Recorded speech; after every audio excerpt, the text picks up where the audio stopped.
ابھی یہاں سے اعلان ہو کہ ابھی قاری صاحب تلاوت قرآن پاک فرمائیں گے، اور دوسری طرف وہ باہر صحن میں اعلان ہو کہ جو یہاں آئے گا اس کو 500 روپے کا نوٹ ملے گا،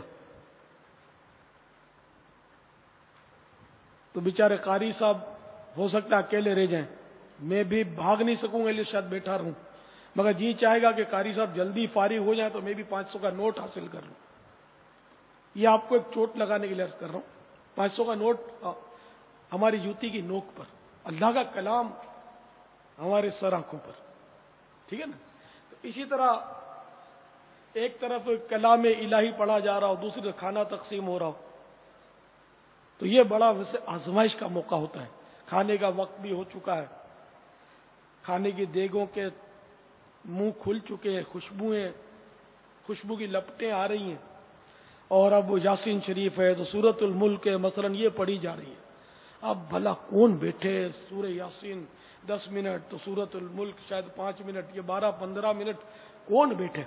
حالانکہ پتہ ہے کھانا مل جائے گا، اتنا وافر مقدار میں کھانا ہے، سب کو ملے گا، لیکن اب اس وقت آزمائش ہے کہ بندہ تلاوت سنے یا جلدی جلدی کھانے پر ٹوٹ پڑے، تو یہ بڑا امتحان ہے۔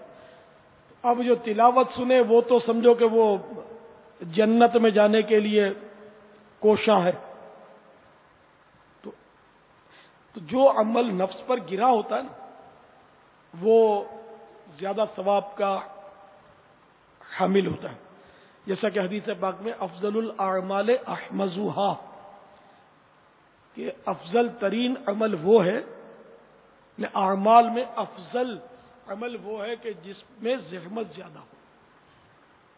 ہاں، نماز کا مسئلہ ہے کہ نماز میں بھوک ستائے گی تو کھانا حاضر ہے، تب تو کھانا کھانے کا حکم ہے کہ بھوک مٹا لے، لیکن اگر صرف نفس کی وجہ سے آدمی کھانے کی طرف بھاگتا ہے اور تلاوت چھوڑ دیتا ہے تو وہ نہیں ٹھیک۔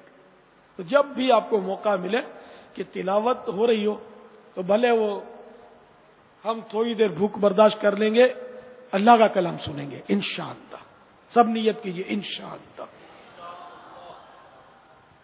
تو اب سب غور سے توجہ سے سنیں، اور اللہ کا کلام خوشو کے ساتھ سننا چاہیے۔ حضرت سیدنا صالح میری علیہ رحمت اللہ القوی بہت بڑے قاری ہوئے ہیں، بڑے زبردست ولی اللہ اور بہت پرانے بزرگ ہیں، تو ان کا قصہ حضرت حجت الاسلام امام محمد غزالی علیہ رحمت اللہ الوالی نے لکھا ہے کہ انہوں نے ایک بار سرکار نامدار صلی اللہ تعالی علیہ وسلم کا دیدار کیا، تو سرکار کے دربار میں انہیں وہ تلاوت قراءت کرنے کا شرف حاصل ہوا، قرآن پاک انہوں نے پڑھا، قراءت کی۔ تو سرکار صلی اللہ تعالی علیہ وسلم نے اختتام پر یعنی قراءت جب انہوں نے ختم کر لی تو فرمایا کہ یہ تو ہوئی تلاوت، رونا کہاں ہے؟ تو حدیث پاک میں کہ قرآن حزن کے ساتھ اترا، یعنی غم کے ساتھ اترا، اور اس کو حزن کے ساتھ پڑھو، یعنی غم کے ساتھ پڑھو۔ اب ٹھیک ہے ہمیں سمجھ نہیں آتی قرآن پاک کے معانی اور مفاہیم، ہم سمجھ نہیں پاتے، عجمی لوگ ہیں، معنی نہیں آتے، عربی نہیں سمجھ آتی، تو کوئی بات نہیں، اللہ کرے کوشش کریں ہم یہ بھی آ جائے، لیکن اتنا تو کنفرم ہے نا کہ یہ کلام کس کا ہے؟ اللہ کا کلام ہے نا۔ اب دیکھیں اس وقت میں بول رہا ہوں، آپ کو مجھ سے محبت ہے تو ہزاروں کان میری طرف لگے ہوئے ہیں، اور ساری آنکھیں بھی شاید میری طرف لگی ہوئی ہیں، اور سناٹا ہے، اور سب یعنی کہ گوش بر آواز سن رہے ہیں، تو میرا کیوں آپ کلام غور سے سن رہے ہیں؟ میری بات کہ مجھ سے محبت زیادہ کرتے ہیں آپ، یہ اس کی علامت ہے۔ اچھا، تو اب یہ کہ اللہ تعالیٰ سے ہمیں کتنی محبت ہونی چاہیے، تو میری محبت اور اللہ تعالیٰ کی محبت، اس کی تو کوئی مطلب مماثلت ہی نہیں ہے نا۔ آپ مجھ سے اس لیے محبت کرتے ہیں کہ میں اللہ اور رسول سے محبت کرتا ہوں، عز و جل و صلی اللہ تعالی علیہ وآلہ وسلم، ورنہ ہمارا کوئی ذاتی رشتہ نہیں ہے. ٹھیک ہے نا؟ تو یہاں آپ سمجھنے کی کوشش کریں کہ جب ایک بندے کا کلام اپنی اتنی توجہ سے سن رہے ہیں، بندے کا امام غزالی نے مثال دی کہ خط آ جائے، تو خط اگر دوست کا خط آتا ہے تو آدمی بالکل خیالات سے فارغ ہو کر اور ایک سائیڈ میں جا کر اس کو توجہ سے پڑھتا ہے. تو اللہ کا کلام پڑھنا سننا اور بے توجہی کے ساتھ یہ اچھی بات نہیں.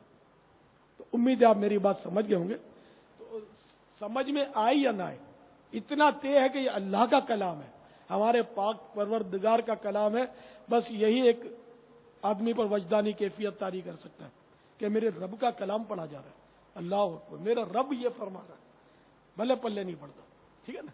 تو اس لیے کوشش کرنی چاہیے کہ جب ہم تلاوت سنیں تو روئیں.